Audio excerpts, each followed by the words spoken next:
Voilà les amis, c'est le grand retour de Kylian Paye, c'est le grand retour de Kylian Paye sur le blog. Ben oui, t'es contente? On a reçu ce carton, c'est quoi ça? Qu'est-ce que ça sent ça?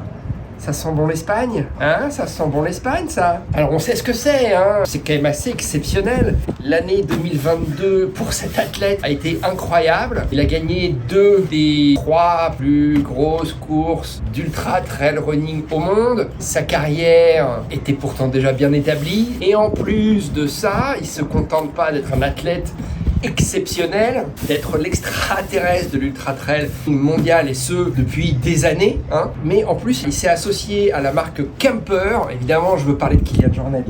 Eh oui, mais oui, je veux parler de Kylian Jornet, hein. On le sait, Kylian Jornet, il a commencé par gagner cette année, hein, parce qu'il a un palmarès. Il a commencé par gagner quoi? Il a commencé par gagner la Hard Rock, au nez à la barbe de François Den, qui pourtant s'est battu, hein. Ils sont copains comme cochons, mais il s'est quand même battu, François Den. Donc il a un nez à ça, je sais plus, tu restes avec papa, ça fait longtemps. La Hard Rock, hein, voilà. Et en plus, je pense qu'il a battu le record de l'épreuve. Bon, il est plus tout jeune, Kylian, enfin il a la trentaine, quoi, hein. Je sais pas ce qu'il va faire l'année prochaine, mais bon, c'était quand même déjà assez incroyable qu'il gagne une nouvelle fois la Hard Rock. On reviendra dessus parce que la Hard Rock c'était intéressant à plus d'un titre. D'abord la victoire de Kylian, bon le très bon niveau de forme de François Den, mais ça il n'y a pas de surprise là-dessus non plus. Et puis l'arrivée, le retour plutôt, d'un coureur américain qui s'appelle Dakota Jones et qui vient d'ailleurs de remporter une course ici aux États-Unis. Il a gagné le 100 miles, qui s'appelle Javelina John Rudd, qui se passe en Arizona, qui est une course organisée par Arrivapa Running. Arrivapa Running, c'est la marque événementielle de Jamil Khoury. La Javelina John Rudd, donc c'est la course référente de Jamil Khoury, qui est basée à Phoenix, en Arizona. Allez voir, hein, arrivapa.com, vous allez voir, il a une quantité de courses assez exceptionnelle, dont la Javelina John Rudd. Dakota Jones,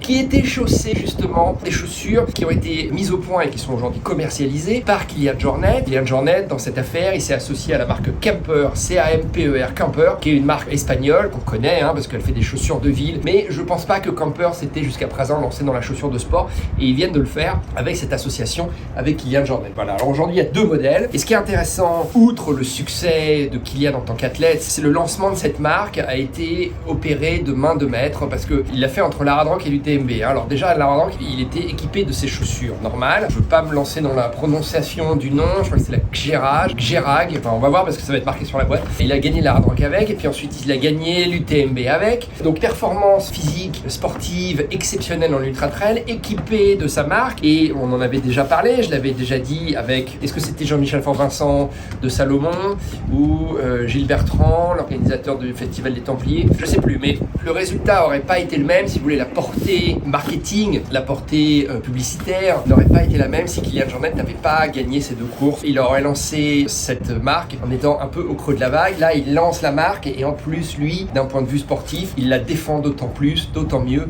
qu'il est au contraire en train de surfer. Le mec, il est sur le dessus de la vague, tu vois, voilà.